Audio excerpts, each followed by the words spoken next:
जय हिंद दोस्तों, कैसे हो आप सभी लोग। उम्मीद है मस्त बिंदास होंगे और अपनी पढ़ाई को जबरदस्त तरीके से कर रहे होंगे। कल का जो सेशन था वो कंप्लीट नहीं हो पाया था, टेक्निकल इशू की वजह से क्लास बीच में ही स्टॉप हो गई थी। उससे अपना एक कॉन्सेप्ट कंप्लीट हो गया था। मैंने इस कॉन्सेप्ट को विद प्रूफ के साथ आपको समझाया था।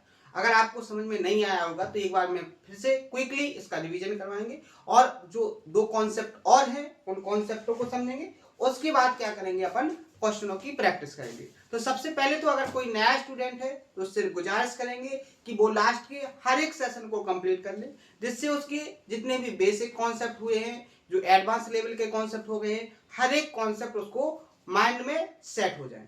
और उन पर जो मैंने क्वेश्चन की प्रैक्टिस करवाई है उन हर एक क्वेश्चन की प्रैक्टिस बहुत अच्छे से आप लोगों को करना है, क्योंकि आपको कॉन्सेप्ट तभी याद होंगे जब आप कॉन्सेप्ट को बहुत अच्छे से प्रैक्टिस करोगे। ठीक है, सबसे पहला आपका जो पर्पज होना चाहिए वो होना चाहिए कॉन्सेप्ट को सीखने का। जब कॉन्सेप्ट आप सीख जाओ तो उस पर आपको क्वेश्चनों की प्रैक्टिस करना है। जैसे केवल और केवल राइट एंगल ट्रायंगल जो मैंने आपको कॉन्सेप्ट उठाया था, उस कॉन्सेप्ट से राइट एंगल ट्रायंगल से अभी तक अपने 62 क्वेश्चन प्रैक्टिस में हो चुके हैं। इसमें जितने भी टाइप के कॉन्सेप्ट आए हैं, हर एक टाइप के कॉन्सेप्ट को बिल्कुल रिदम में, बिल्कुल प्रॉपर वे में मैंने आपको समझाने की कोशिश की है। सबसे पहले बेसिक कॉन्सेप्ट बताए थे राइट एंगल ट्रायंगल से रिलेटेड, फिर उससे जैसे जैसे डिफिकल्ट लेवल के कॉन्सेप्ट बनते गए, हर एक कॉन्सेप्ट को मैं आपको समझाता गया और उन पर क्वेश्चनों की प्रैक्टिस करवाता गया। बहुत शानदार तरीके से बेस्ट अप्रोच के साथ हर एक क्वेश्चन को मैंने सॉल्व करवाने की टेक्निक आपके अंदर डेवलप की है। उम्मीद है आप सभी लोगों ने बहुत ही मेहनत से हर एक कॉन्सेप्ट को नोट किया होगा, उसका रिवीजन किया होगा और उसके जो क्वेश्चन मैंने आपको प्रैक्टिस करवाए हैं उन क्वेश्चनों की प्रैक्टिस भी की होगी। ठीक है, तो कल के सेशन में मैं जो आपको कॉन्सेप्ट पढ़ाया था उस कॉन्सेप्ट का जो नाम था, मैंने आपसे बोला था कि किसी भी शेप या साइज का कोई ट्रायंगल है, किसी भी शेप या साइज का कोई ट्रायंगल है, उस ट्रायंगल के अंदर किसी एक साइड पर मैक्सिमम एरिया का एक स्क्वायर क्रिएट करना है। किसके? ट्रायंगल के अंदर। तो आपको ट्रायंगल की साइड कैसे फाइंड करना है, ट्रायंगल का एरिया कैसे फाइंड करना है, ट्रायंगल के अंदर जो स्क्वायर बना है उस स्क्वायर का जो विकर्ण है, जो डायगोनल है, वो कैसे फाइंड करना है। एक कॉन्सेप्ट था, बहुत इंपॉर्टेंट कॉन्सेप्ट था। तो सबसे पहले मैंने आपको डायग्राम से समझाया था कि एबीसी एक क्या है? ट्रायंगल है। एबीसी ट्रायंगल की बेस बीसी पर, एबीसी ट्रायंगल में बीसी साइड पर एक मैक्सिमम एरिया का square P Q R S बनाया गया है। क्या बनाया गया है? पी क्यू आर एस बनाया गया है। यहां पर जिस साइड पर स्क्वायर बना है उस साइड की जो लेंथ है वो क्या है? एक्स है, और इस साइड पर जो ऊंचाई है वो क्या है? वाई है। तो यहां से जो स्क्वायर की साइड ए है, ए की जो वैल्यू होगी वो क्या होगी? एक्स इंटू वाई अपॉन में क्या होगा? X plus Y. एक्स आपका क्या है? जिस साइड पर, जिस ट्रायंगल की साइड पर आपका स्क्वायर बना है उसकी कंप्लीट लेंथ इनटू उसी बेस पर जिस पर स्क्वायर बना है उस बेस पर उस ट्रायंगल की हाइट का मल्टीप्लाई अपॉन क्या है? Base plus height. तो आपकी क्या निकल के आएगी? यहां से स्क्वायर की साइड निकल के आएगी। क्या आ जाएगी? स्क्वायर की साइड। अब वो कैसे कॉन्सेप्ट बना था उस कॉन्सेप्ट को मैंने एक्सप्लेन किया था। तो मैंने आपसे बोला था कि यहां पर दो छोटे और एक छोटा और एक बड़ा ट्रायंगल बना है। एक बड़ा ट्रायंगल कौन सा है? ए बी सी, और छोटा ट्रायंगल ए एस आर। तो मैंने आपसे बोला था कि ए एस आर सिमिलर है ट्रायंगल ए बी सी के। तो सिमिलरिटी के कॉन्सेप्ट से आपका मैंने प्रूव करके दिखाया था और आपसे कहा था कि इस कॉन्सेप्ट को आपको बहुत अच्छे से कंप्लीट करना है। ठीक है, ये तो हो गया था अपना क्या, कि किसी भी शेप या साइज का ट्रायंगल हो, अगर आपको जिस साइड पर स्क्वायर बना है वो साइड पता है और उस साइड पर आपको हाइट पता है, तो आप स्क्वायर की साइड निकाल सकते हो। अगर स्क्वायर की साइड आपको मिल जाएगी तो स्क्वायर का एरिया फाइंड कर सकते हो। कैसे? साइड का स्क्वायर करके। और इसका जो डायगोनल होगा, इसका जो डायगोनल होता है वो क्या होता है? अगर स्क्वायर की साइड क्या है? ए है, तो डायगोनल क्या होगा इसका? √2a। क्लियर है? तो आप जब साइड मिल जाएगी तो आप कुछ भी फाइंड कर सकते हो स्क्वायर का। आप पेरीमीटर को भी फाइंड कर सकते हो स्क्वायर का, आप स्क्वायर के एरिया को भी फाइंड कर सकते हो, आप स्क्वायर के डायगोनल को भी फाइंड कर सकते हो। ठीक है, तो 3 क्वेश्चन तो आपके यही हो गए। चौथे टाइप का जो क्वेश्चन बनेगा इस पर वो क्या बनेगा? कि आपको एक ट्रायंगल दिया जाएगा, ट्रायंगल का बेस दिया जाएगा, ट्रायंगल पर हाइट दी जाएगी, आपको स्क्वायर की साइड निकालना होगा। तो 4 तरीके से क्वेश्चन क्रिएट हो सकते हैं, ठीक है। तो आपको एक प्रॉपर वे समझ में आना चाहिए कि कॉन्सेप्ट है क्या, कॉन्सेप्ट से क्या क्वेश्चन क्रिएट हो सकते हैं। क्लियर है? तो ये था अपना कल का कॉन्सेप्ट। अब नेक्स्ट कॉन्सेप्ट इसी में पढ़ना है अपन को। ये हो गया एनी ट्रायंगल के लिए। किसके लिए हो गया? एनी ट्रायंगल के लिए। अब अपन को देखना है प्रॉपर राइट एंगल ट्रायंगल के लिए, क्योंकि अपने जो कॉन्सेप्ट है वो किसके चल रहे हैं? राइट एंगल ट्रायंगल के। तो अब अपन को कॉन्सेप्ट पढ़ना है यही same concept right angle triangle के लिए। तो हेडिंग बनाइए आप लोग, क्या हेडिंग बनाइए आप? Square A square A square A square inside a right angle triangle. क्या हो जाएगा? ए राइट एंगल ट्रायंगल। अभी मैंने जो हेडिंग आपको लिखवाई थी वो क्या लिखवाई थी कि जो स्क्वायर है वो एनी ट्रायंगल के अंदर इनसाइड है, लेकिन यहां पर अब प्रॉपर उसने बोला है कि आपका जो स्क्वायर है वो किसके अंदर इनसाइड है? राइट एंगल के लिए। तो राइट एंगल ट्रायंगल के अंदर आपको एक स्क्वायर बनाना है। तो यहां पर मैक्सिमम एरिया के दो तरीके से आप क्या बना सकते हो? स्क्वायर बना सकते हो। क्या बना सकते हो? दो तरीके से आप स्क्वायर के अंदर, ट्रायंगल के अंदर, राइट एंगल ट्रायंगल के अंदर स्क्वायर बना सकते हो। कैसे? दोनों तरीके मैं आपको समझाऊंगा और दोनों तरीकों का मैं आपको प्रूफ भी दूंगा, ठीक है। यहां पर देखो, ये हो गया दो आपके, क्या हो गए यहाँ पर? Right angle triangle. ये हो गया आपका एबीसी,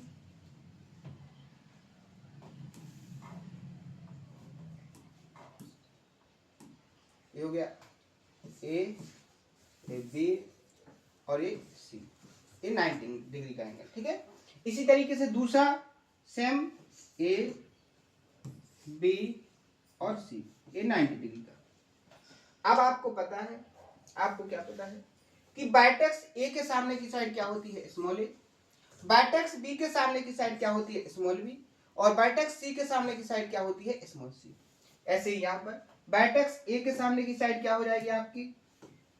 स्मॉल ए। बायटेक्स बी के सामने की साइड क्या हो जाएगी? Small B.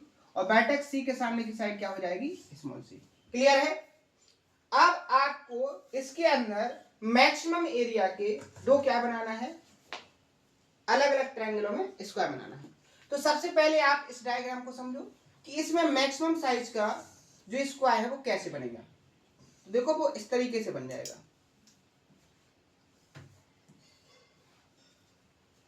ये बन जाएगा आपका स्क्वायर, मैक्सिमम एरिया का स्क्वायर आपका ट्रायंगल किसके अंदर? ट्रायंगल एबीसी के अंदर। एबीसी क्या है? Right angle triangle. Right angle triangle के अंदर मैक्सिमम एरिया का आपका ये ट्रायंगल स्क्वायर बन जाएगा। क्लियर है? क्या बन जाएगा? स्क्वायर बन जाएगा। दूसरा कैसे बन सकता है? दूसरा देखो, आपका दूसरा जो स्क्वायर है वो राइट एंगल में किस तरीके से बन सकता है?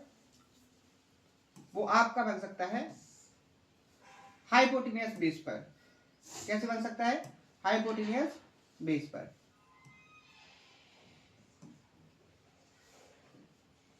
एक दूसरा तरीका आपका ये है राइट एंगल बनने का, ठीक है। क्लियर है? तो आपको यहां पर पता होना चाहिए कि राइट एंगल ट्रायंगल के अंदर कितने तरीके से अपना स्क्वायर बन सकता है। तो अपना दो तरीके से स्क्वायर बन सकता है। दोनों तरीके मैंने आपको बताए हैं। अब इन दोनों तरीकों से आपको जो स्क्वायर की साइड फाइंड करना है, दोनों के कॉन्सेप्ट बिल्कुल डिफरेंट है। दोनों के कॉन्सेप्टों को आपको समझना है। सबसे पहले आप देखोगे किसको? आप देखोगे इस वाले टाइप को, कि इसमें अगर आपको स्क्वायर की साइड फाइंड करना है तो वो कैसे फाइंड करोगे। तो प्रॉपर तरीके से आप देखने की कोशिश करना। मान लीजिए आपको यहाँ पर स्क्वायर की साइड x है, स्क्वायर की साइड क्या है? x है। आप यहां पर देखोगे अगर इस x की वैल्यू आपको फाइंड करना है तो सेम इसी कॉन्सेप्ट से आप कैसे फाइंड करोगे कि आपको बेस की जरूरत है। स्क्वायर की साइड फाइंड करने के लिए किसकी जरूरत है? बेस की जरूरत है। और उस बेस पर आपको हाइट की जरूरत है। बेस की जरूरत है और उस बेस पर उस ट्रायंगल की हाइट की जरूरत है। अगर आप इस कॉन्सेप्ट को यहां लगाओगे तो अपना जो स्क्वायर है वो AC बेस पर बना है। किस पर बना है? AC बेस पर बना है। तो इस AC बेस के लिए आपकी हाइट क्या हो जाएगी? BC हो जाएगी कि नहीं हो जाएगी? ट्रायंगल ABC की हाइट क्या हो जाएगी? BC हो जाएगी कि नहीं हो जाएगी? यहां तक आपको समझ में आया? अगर मान लीजिए आपका स्क्वायर आप BC बेस पर मानते हो तो BC बेस के लिए आपकी हाइट क्या हो जाएगी? AC हो जाएगी कि नहीं हो जाएगी? यानी आपको यहां पर पता होना चाहिए कि अगर आप यहां पर स्क्वायर की साइड x की वैल्यू को फाइंड करना चाहते हो तो x की वैल्यू क्या होगी? स्क्वायर की साइड क्या होगी? वो होगी क्या? आपको करना है क्या? बेस क्या है आपका? b और आपकी हाइट क्या है? यहां देखो आपका बेस ये क्या है? कंप्लीट यहां से लेके यहां तक की डिस्टेंस क्या है आपकी? b। क्या है? Small b। ये कंप्लीट आपकी b है और ये आपकी कंप्लीट हाइट कितनी है? Small a। क्लियर है? तो आपको x की वैल्यू फाइंड करना है। किसकी वैल्यू? x की वैल्यू। तो x इक्वल टू क्या हो जाएगा आपका? x इक्वल टू हो जाएगा आपका a इंटू बी अपॉन में क्या हो जाएगा? a plus b. a into b upon में क्या हो जाएगा? a plus b. और ये अपना क्या हो गया? इस राइट एंगल ट्रायंगल के अंदर जो स्क्वायर बनाया गया है, क्या बनाया गया है? जो स्क्वायर बनाया गया है उस स्क्वायर की साइड क्या हो जाएगी? उस स्क्वायर की साइड। समझ में आ गया? तो ये जो टाइप है राइट एंगल ट्रायंगल के अंदर मैक्सिमम एरिया को फाइंड करना, मैक्सिमम एरिया का स्क्वायर की जो साइड है वो कैसे निकालोगे? क्लियर है? यहां पर जो स्क्वायर बनेगा वो स्क्वायर कैसे बनेगा कि राइट एंगल ट्रायंगल के किसी एक बायटेक्स या आप बोल सकते हो कि 90 डिग्री वाले बायटेक्स को वो क्या करेगा? दोनों साइड्स को क्या करेगा? पैरेलल होगा। किसके होगा? दो साइड देखो जो स्क्वायर की दो साइड है वो किसके पैरेलल है? AC और BC के पैरेलल है। यहां पर जो मैक्सिमम एरिया का स्क्वायर बना है यहां पर आपको जो टाइप देखने को मिल रहा है, जो आपको यहां पर प्रॉपर्टीज मिल रही है जिससे आप फाइंड करोगे कि आपका जो स्क्वायर है वो कैसे बना है।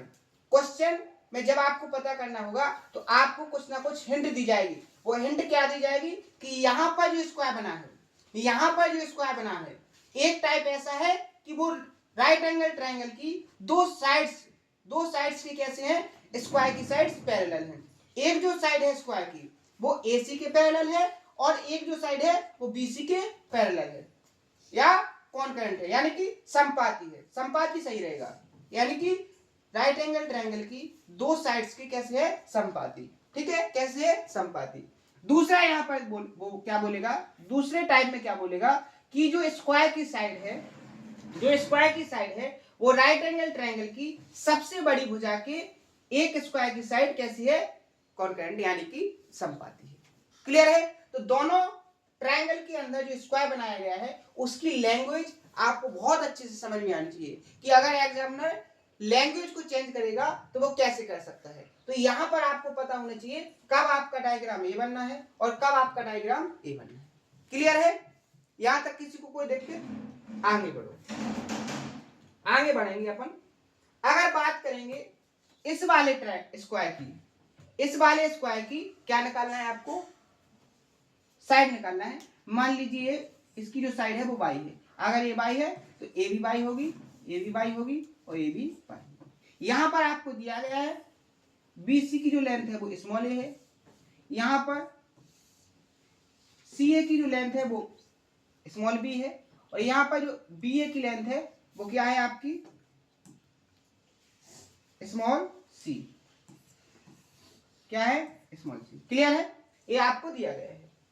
अब आपको स्क्वायर की साइड को फाइंड करना है तो आपका जिस साइड पर स्क्वायर बना है उस साइड पर उस ट्रायंगल की हाइट की जरूरत है।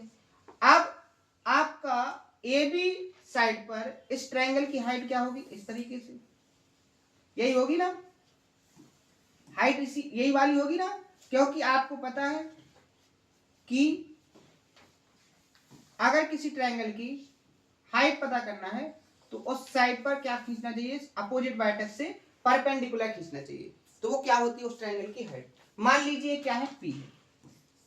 क्या है, p है।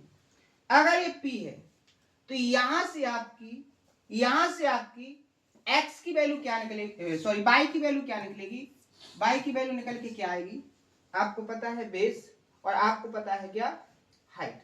आपको पता है बेस और आपको पता है हाइट। जिस साइड पर आपका स्क्वायर बना है वो बेस क्या है आपका c, और इस बेस पर आपकी हाइट क्या है p अपॉन, ये क्या हो जाएगा c प्लस p, क्या हो जाएगा c प्लस p, सही तरीके से लिख लेंगे, क्या हो जाएगा c इंटू पी अपॉन में c प्लस p। क्लियर है। ये क्या हो गया आपका, इस ट्रायंगल की अंदर जो स्क्वायर बनाया गया है मैक्सिमम एरिया का, उस स्क्वायर की साइड y बराबर c into p upon c plus p. Clear है। लेकिन यहां पर p की वैल्यू को अगर आप पुट करोगे, p की वैल्यू आप कैसे निकालोगे, p की वैल्यू यहां पर क्या होगी, यहां पर p की वैल्यू का जो मैंने कॉन्सेप्ट बताया था वो क्या बताया था, राइट एंगल ट्रायंगल की दोनों लेग्स का मल्टीप्लाई करो a इंटू बी अपॉन में क्या होगा आपका c, क्या होगा c। p की वैल्यू यहां पर क्या आएगी a इंटू बी अपॉन सी, ए और बी क्या है, राइट एंगल ट्रायंगल की दोनों लेग्स अपॉन में क्या होगा हाइपोटेन्यूज सी। कॉन्सेप्ट कहां बताया था मैंने, कॉन्सेप्ट आपको बहुत अच्छे से बताया था, कॉन्सेप्ट भी बताया था मैंने, उस पर क्वेश्चन भी प्रैक्टिस करवाए थे, लेकिन आप लोग क्या है उसका रिवीजन नहीं करते हो। आप उन पर मैंने जो क्वेश्चन प्रैक्टिस करवाए हैं उन क्वेश्चनों की प्रैक्टिस नहीं करते हो, तो आपको वहां पर क्या होती है, फिर आपको ऐसे लगता है कि नया कॉन्सेप्ट कहां से आ गया है। देखो यहां पर मैंने विद प्रूफ के साथ आपको समझाया था कि अगर आपको CD क्या है, इस ट्रायंगल की हाइट, क्या है हाइट। अब हाइट है तो आप कैसे निकालोगे, कॉन्सेप्ट मैंने यहां पर बताया था आपको, क्या है यहां पर मैंने आपको कॉन्सेप्ट बताया था। अब जब आप कॉन्सेप्ट को प्रैक्टिस नहीं करोगे, आप कॉन्सेप्ट को नोट नहीं करोगे, उसका रिवीजन नहीं करोगे, तो आपको कॉन्सेप्ट नहीं आएंगे।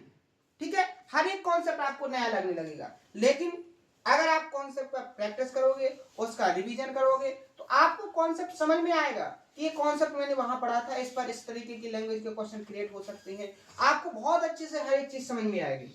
ठीक है, लेकिन आप ऐसा करते नहीं हो, जो करता है उसको बहुत अच्छे से समझ में आता है, ठीक है, उसकी बहुत अच्छे से प्रिपरेशन हो रही है, वो हर एक तरीके से क्वेश्चन को ऑब्जर्व करना सीख गया है कि कैसे क्वेश्चन के अंदर का डाटा दिया है उसको ऑब्जर्व करना है, उस डाटा से कैसे उसको कॉन्सेप्ट ऑब्जर्व करना है और किस अप्रोच से उस क्वेश्चन को सॉल्व करना है। क्योंकि क्वेश्चन को सॉल्व तो बहुत तरीकों से किया जा सकता है, लेकिन बेस्ट तरीके से आपको कैसे सॉल्व करना है, बेस्ट अप्रोच से कैसे सॉल्व करना है, जिससे आपका 5 से 10 सेकंड के अंदर ही आपका आंसर आ जाए, तो उसके लिए है प्रैक्टिस की जरूरत। जब आप प्रैक्टिस करोगे तभी आपके साथ पॉसिबल है कि आप उस कॉन्सेप्ट को ऑब्जर्व कर पाओ। क्लियर है। तो यहां पर आपको परपेंडिकुलर p की वैल्यू पता चल गई, आप यहां पर रख दो, तो यहां पर y की वैल्यू क्या हो जाएगी, y की वैल्यू हो जाएगी c इंटू p की वैल्यू को क्या रखना है आपको a इंटू बी अपॉन में c अपॉन, यहां c प्लस यहां p की वैल्यू को क्या रखोगे a b अपॉन c। यहां से देखो c से c ये क्या हो गया कैंसिल। क्लियर है। आगे देखो डायग्राम को थोड़ा साइड में, ठीक है। अब देखो यहां पर अपना y की जो वैल्यू होगी वो क्या हो जाएगी, y बराबर, यहां देखो c से c तो अपना कैंसिल हो गया, ऊपर क्या बचा है ab, क्या बचा है ab अपॉन में क्या आ जाएगा 1। यहां देखो नीचे एलसीएम क्या आ जाएगा अपना c, क्या आ जाएगा c यहां 1 है, अब c से 1 को डिवाइड करेंगे c आ जाएगा, c का c में मल्टीप्लाई करेंगे c स्क्वायर प्लस यहां क्या हो जाएगा अपना c से c कैंसिल, क्या आ जाएगा अपना a। क्लियर है। अब देखो आगे जैसे ही आप सॉल्व करोगे तो y की वैल्यू निकल के क्या आएगी, यहां से c ऊपर पहुंचेगा तो क्या हो जाएगा a b c अपॉन में क्या हो जाएगा यहां पर c स्क्वायर प्लस a, क्या हो जाएगा c स्क्वायर प्लस a। सबसे पहला कॉन्सेप्ट तो ये हो गया। इस कॉन्सेप्ट को आपको प्रॉपर तरीके से याद रखना है, थ्योरी के फॉर्म में भी आपसे पूछा जा सकता है और आपसे इस पर डाटा देकर क्वेश्चन भी क्रिएट किया जा सकता है। क्लियर है। अगर इसको और आगे सॉल्व करेंगे, अगर आपको इसको और आगे सॉल्व करना है तो y की वैल्यू निकल के क्या आएगी, आपकी y की वैल्यू निकल के आएगी a into b into c upon में क्या हो जाएगा सी की वैल्यू को आप क्या लिख सकते हो, सी स्क्वायर की वैल्यू को क्या लिख सकते हो।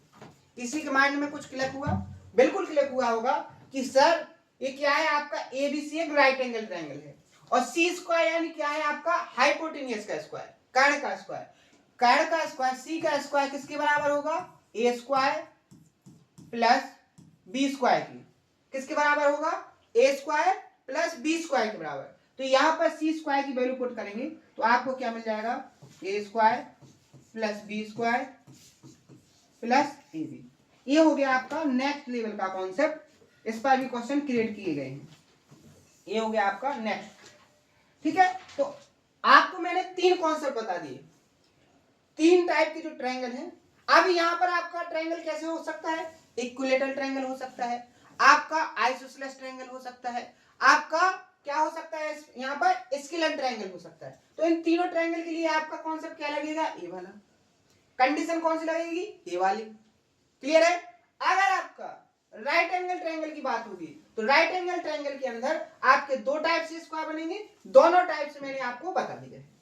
अब यहां पर सुनो, अब यहां पर आपसे मैं एक क्वेश्चन पूछूं, अगर मैं आपसे यहां पर एक क्रॉस क्वेश्चन बोलूं, क्रॉस क्वेश्चन कैसे, कि मैं आपसे बोलूं कि यहां पर जो स्क्वायर बन रहे हैं दोनों में, यहां पर दोनों जो स्क्वायर बने हैं, इन दोनों तरीकों में कौन सा स्क्वायर आपका बड़ा होगा। यहां पर आपको ये तो बता दिया गया है कि इस ट्रायंगल के अंदर मैक्सिमम एरिया का स्क्वायर बना है, इस ट्रायंगल के अंदर भी मैक्सिमम एरिया का ट्रायंगल स्क्वायर बना है, सॉरी क्या बना है, स्क्वायर। लेकिन अगर मैं पूछूं आपसे कि राइट एंगल ट्रायंगल के अंदर 2 तरीके से आप स्क्वायर बना सकते हो, तो उन दोनों तरीके के स्क्वायर में कौन सा स्क्वायर बड़ा होगा। या हम कह सकते हैं आपसे कि यहां पर जो स्क्वायर की साइड, इसकी स्क्वायर की साइड क्या है, x, और इसकी स्क्वायर की साइड क्या है, y।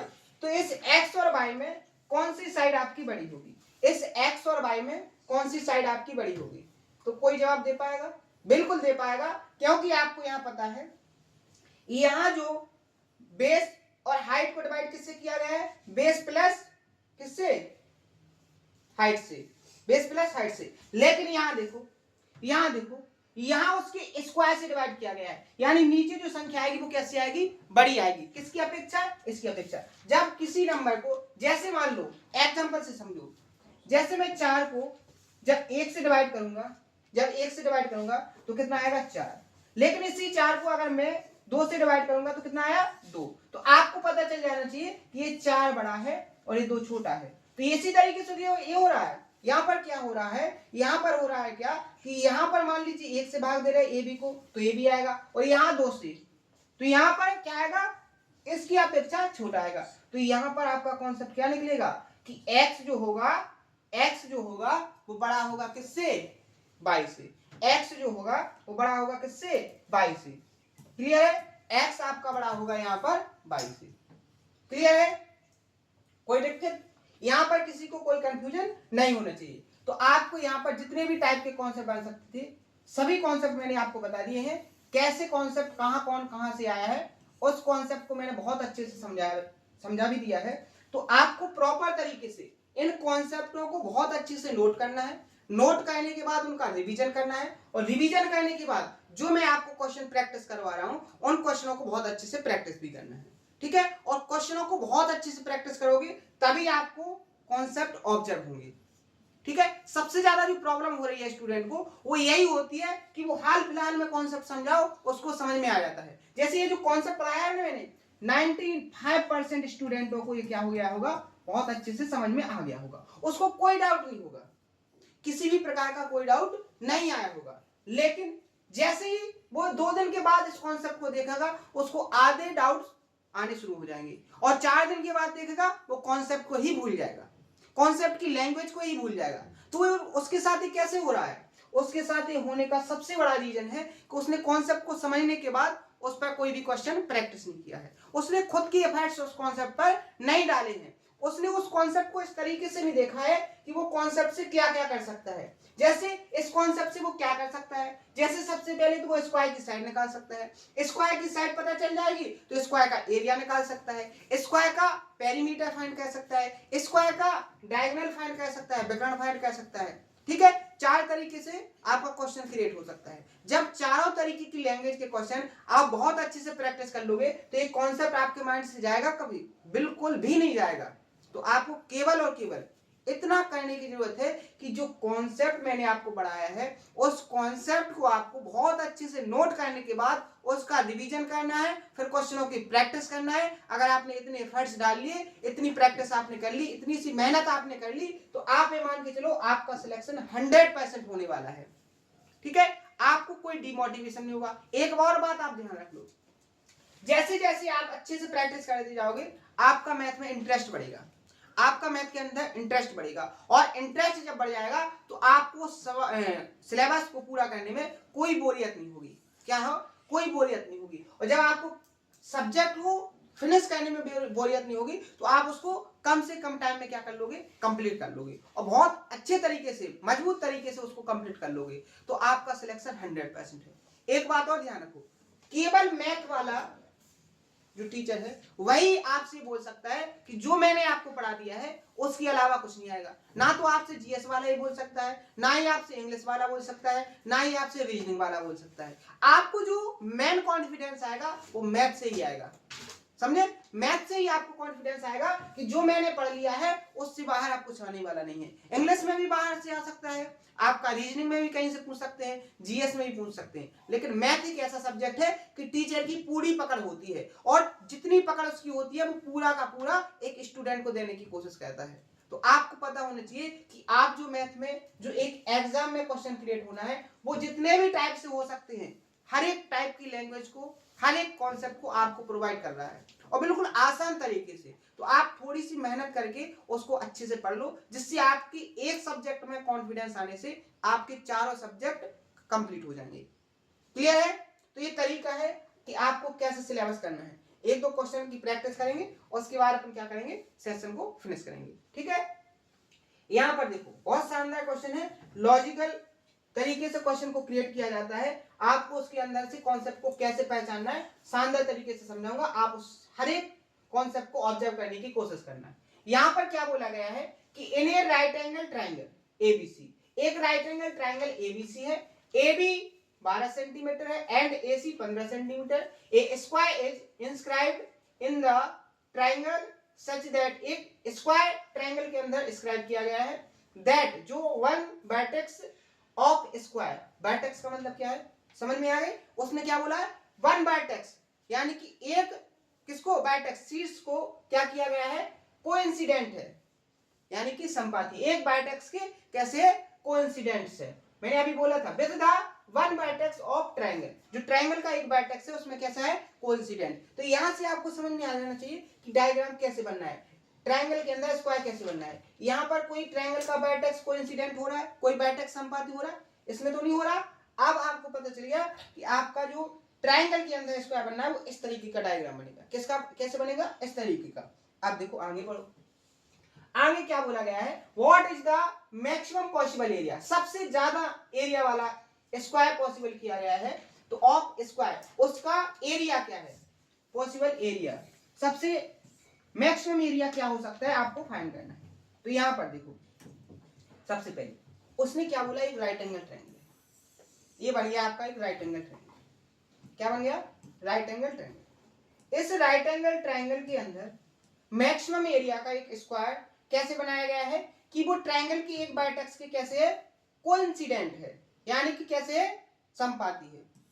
ऐसे लिखो, इस तरीके से बनाया गया है। ये बन गया आपका स्क्वायर। क्लियर है?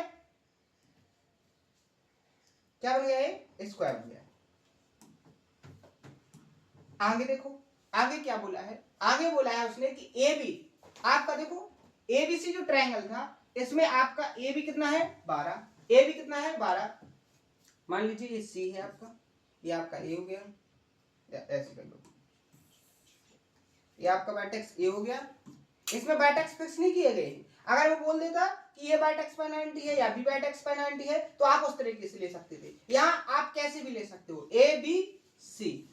ठीक है, यहां पर देखो, यहां पर ए बी कितना है? 12 है। ए बी कितना है? 12। ए बी आपका ये जो कंप्लीट ए बी है ये आपका 12 हो गया। और आपका जो AC है, AC आपका 15, देखो AC आपका हाइपोटेन्यूज, तो यहाँ पर क्या आएगा आपका C, यहाँ पर क्या आएगा C,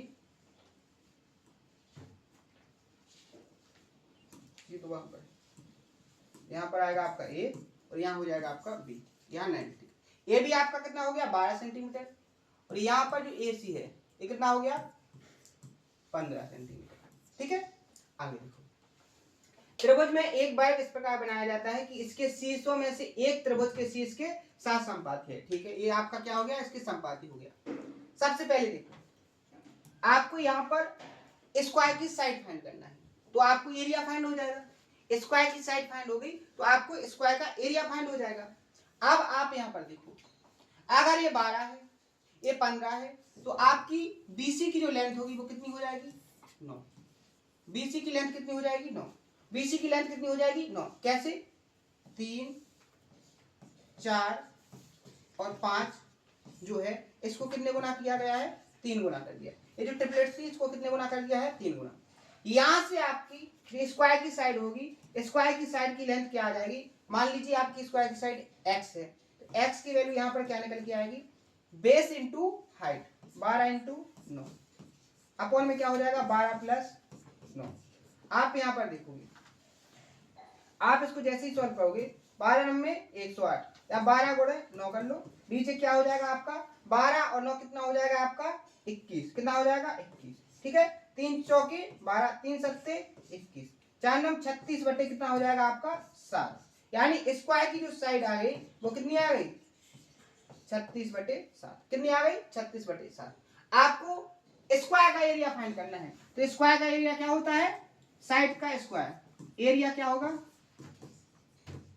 एरिया क्या हो जाएगा साइड का स्क्वायर। साइड क्या है आपकी x की वैल्यू है कितनी 36 बटे 7। इसका आप स्क्वायर करोगे तो 36 का स्क्वायर कितना होता है 1296, 7 का स्क्वायर कितना होता है 49। तो आपका ऑप्शन नंबर यहाँ पर क्या हो जाएगा, ए करेक्ट आंसर। क्लियर है, एक तरीके से क्वेश्चन एक क्रिएट हो गया। आपको पता चल गया कि आप यहाँ पर जो मैक्सिमम एरिया का स्क्वायर बन सकता है उसका एरिया क्या होगा 1296 बटे 49। क्लियर है, 1296 बटे 49। मिनिमम साइज का स्क्वायर तो कुछ भी क्रिएट किया जा सकता है, लेकिन मैक्सिमम एरिया का स्क्वायर यही है। उसका एरिया कितना है 1296 बटे 49। क्या है 1296 बटे 49। क्लियर है, किसी को कोई दिक्कत, यहाँ हर एक तरीके से आपको समझ में आना चाहिए। अब इसी क्वेश्चन में नेक्स्ट टाइप समझो। जैसे एक तरीका तो यही था कि वो केवल स्क्वायर की साइड पूछ लेता, एक तरीका ये हो गया कि उसने एरिया पूछ लिया। दूसरा तरीका क्या हो सकता था, वो स्क्वायर का पेरीमीटर पूछ सकता था। पेरीमीटर का मतलब क्या है, स्क्वायर की चारों साइड का सम, चारों साइड इक्वल होती तो क्या हो जाएगा 4x, क्या हो जाएगा पेरीमीटर। पी का मतलब पेरीमीटर, तो यहाँ पर क्या हो जाता 4 इंटू 36/7। क्लियर है, ये पेरीमीटर हो गया। अगर वो पूछ लेता आपसे इसका डायगोनल, क्या पूछ लेता डायगोनल, तो डायगोनल आप कैसे निकालते, डायगोनल क्या होता है स्क्वायर का रूट, अगर साइड x है तो क्या हो जाएगा रूट x। डायगोनल क्या होता है रूट 2 गुना होता है साइड का 2 गुना होता है, रूट 2 गुना। तो यहाँ पर जो डायगोनल डी यानी डायगोनल क्या हो जाता है रूट 2 इंटू क्या हो जाता 36/6। ये क्या हो जाता है इसका डायगोनल। तो यहां से आपको पता चल जाना चाहिए कि एग्जामिनर आपसे कैसे भी क्वेश्चन करे, आपसे चाहे स्क्वायर की साइड पूछे, आपसे चाहे स्क्वायर का क्या पूछे एरिया, चाहे आपसे पेरीमीटर पूछ ले, चाहे आपसे डायगोनल पूछ ले, एक ही क्वेश्चन में मैंने आपको 4 तरीके से सॉल्व करके बता दिया। आप चारों तरीकों को बेस्ट तरीके से सॉल्व कर सकते हो और 5 से 10 सेकंड के अंदर अपना आंसर फाइंड कर सकते हो। क्लियर है, यहां तक किसी को कोई दिक्कत। नेक्स्ट क्वेश्चन, यहां देखो नेक्स्ट क्वेश्चन, यहां क्या बोला गया है कि in this figure find the perimeter, find the perimeter.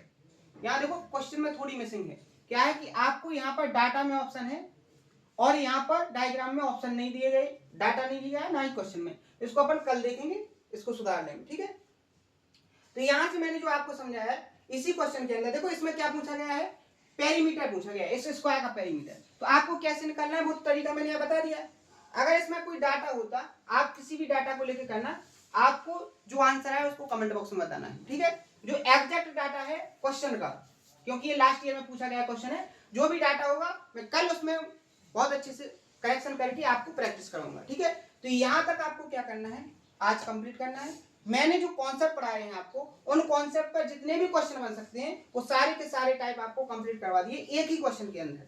आप इसको शानदार तरीके से सॉल्व करने की कोशिश करना। आपका जो भी आंसर है आप अपनी इच्छा से यहाँ पर कोई हाइट और बेस लेना, उसके अनुसार आपको क्या करना है, उसको सॉल्व करने की कोशिश करना है, ठीक है। जैसे आपको मैं डाटा देके जा रहा हूं, आपको यहाँ पर 7 और 24 लेके करना है।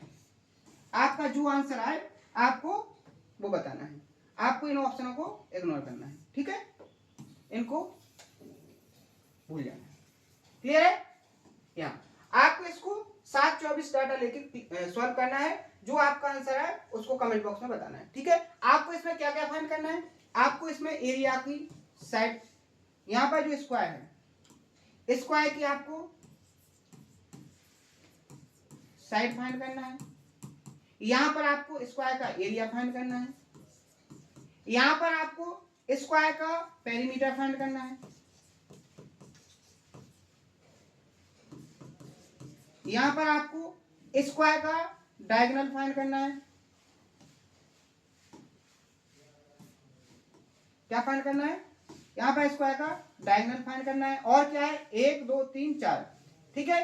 इसके बाद आप क्या कर सकते हो, स्क्वायर की साइड को, एरिया को, पेरीमीटर को और डायगोनल को, ठीक है।